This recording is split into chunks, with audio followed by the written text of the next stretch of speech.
Ya, salam alaikum. Alors, je suis là pour vous présenter ces recettes-là que j'ai fait. Vous voyez, ce sont des écritures coraniques là qui cherchent à être vraiment à la hauteur de votre effort. C'est-à-dire que tu seras vraiment riche. Ça va régler beaucoup de problèmes. Ça va vous éloigner des obstacles de la vie. Vous le voyez ici. C'est moi qui l'ai écrit avec ma main, avec la plume du pentate, c'est-à-dire la plume du pentate bien organisée. La plume du pentate. Et après, j'ai utilisé cette plume-là comme la plume qui sert à écrire pour écrire ce secret. Alors ça consiste à être riche, vraiment, tu seras riche. Et Dieu va vous éloigner des obstacles de la vie. Et aussi Dieu va répondre à votre appel, sans doute. Vous le voyez comme là, c'est moi qui a créé cette encre. Vous le voyez, et qui a écrit tout ça. Encre préparée avec du sucre et de l'eau de Zamzam bien bouillie au-dessus du feu jusqu'à ce que ça devienne du encre. Et j'utilise la plume de la pentate pour écrire ce secret-là qui se cache derrière le Coran. Vous le voyez, après on cherche un récipient d'eau qui pourra nous laver pendant 7 jours. Et on va mettre tout ça dedans. Vous le voyez comme ça. Alors ce n'est pas une écriture aussi facile, mais c'est beaucoup. Ça prend beaucoup de feuilles. Vous le voyez, une fois dans l'eau, ça va s'effacer tout seul. Alors vous allez le déposer ici en 24 heures dans l'eau.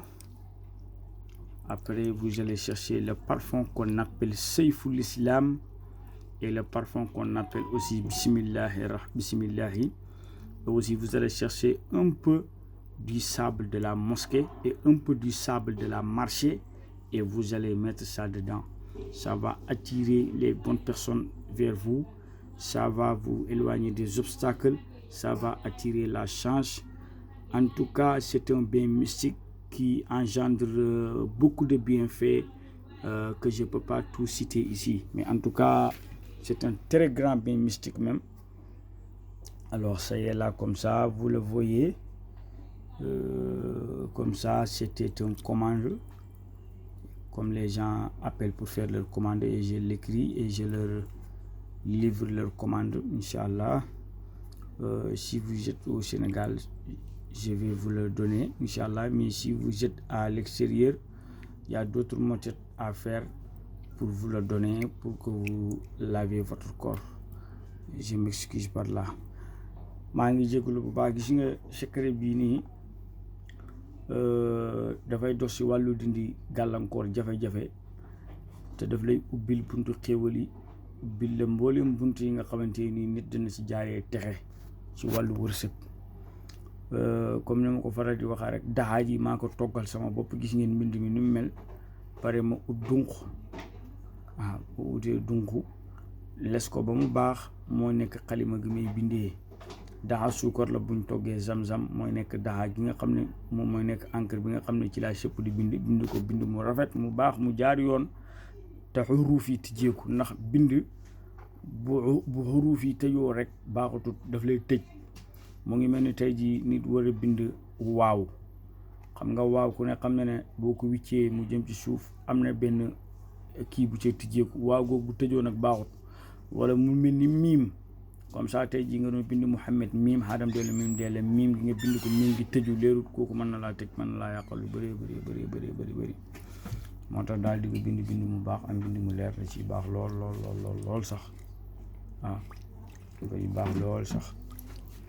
waaw ndax mbind mi moom boo ko respecté wut bindee boo ko da nga ko war a bindee rek mën naa jural gàllankoor kan ko doon jox, ndax mbind mu tëju moom ku ko sangoo boo amul chance waxuma ne doo tijjeeku de waaye tijjili du yomb. waaw du yomb de tijjili du nekk luy yomb. léegi nag fu mu ne nii comme ni ngeen ko gisee nii rek niñ ko defee nii buñ ko paree rek bu mbind mi paree def ko ci show bu la mën a sang nii rek juróom-ñaari fan def ci laj koloñ bi ñuy wax sayful islam ak bisimillahi. waaw sayful islam ak bisimillahi boo paree nga ut suufu jumaa tuuti nga def si biir, ut suufu marché tuuti nga def si biir, ngay sangu juróom-ñaari fan yi. juróom-ñaari fan yooyu de ay xéewal dana la ganeesee ba nga xam ne ganeesi na la. ubbeeku rek ak yokku ba yëkku. waaw kay lii dañu wane nit ñi rek ne leen man damay liggéey ñaari fànn yëpp, ma waxati ko rek jaarati si comme wax ba pare di ko waxaat itam ni mu bëri wax, waaye fàttali la rek comme li alquran wax fa zakkir in nafaati zikra, loolu la alquran wax. fàttali dina dimbale. ñi fàttali rek ne ñaan yàlla moom comme la ma si wax ñaari pàcc yi moo ci am, muy zulmaniya ak nuraniya, gàllaaj bu ñuul ak beneen gàllaaj bu set bu leer bi muy alquran. te alquran sax am na ñu ci liggéey gàllaaj bu ñuul ko xam la saraar dëgg, mais alquran am na gàllaaj bu ñuul, waaye ndax da nga ko jëfee ak doo ko jëfee moo ci mat a wax. mu nekk loo xamante ne nii nag wax fa dëgg yàlla am na yenn soxla yoo xam ne nag moom dafay laaj nga liggéey gàllaaj gu ñuul, génnee gàllaaju ñuul yi la ca aju ci ñoom deret ak sàngara ak yenn yi ñu jëfandikoo yëpp ba ci batuuta sax yooyu yëpp. waaye nag am na si yoo xam ne niwul lu ñuy wax fii nii. tabaarakallahu nit ko nga xamante ne ni daal yi teewoon na rek bu ñu xoowee bañ xool ay mbiram danañ ko wax lan la ay mbiram méngoo rek nga defal ko, ndax nit moom boo koy ñaanal dafa am yoon. wax naa ko fi ma ne ñaan yàlla dafa am yoon. nit koo xamante ne nii tabi'am dégg nga maam ngelaw la, nga di ko ñaanal jamono joo xamante nii ngelaw li dinaa tekk, daf cay baax lool sax. nit koo xamante nii ci tabi'am maanaam safara la, dafa am nooy jaar itam ba ñaanal ko. nit koo xamante ni itam maanaam tabi'am maanaam suuf la, dafa am fooy jaar ba ñaanal ko. nit ñi bokkuñu yem. mu ngi mel ne ay oto rek, xam nga oto yi bokkut yem, oto bu nekk ak caabi jëlee taal la. gis nga oto yi ni ñu wuutee noonu la nit ñi wuutee ci baatin. nit ñi ku si nekk rek yàlla am na baatin bu mu def si yow boo xamante ni ku bëgg a doxal say mbir, bu fekkee ko xam la sara dëgg la, bu la saytoo ba xam la rek dana xam yow mi fan la say mbir di jaar pour sotti, mu jaarale dafa bu ko defee ngay gis sa mbir yi daal di sotti mu baasharatan ci lu gaaw.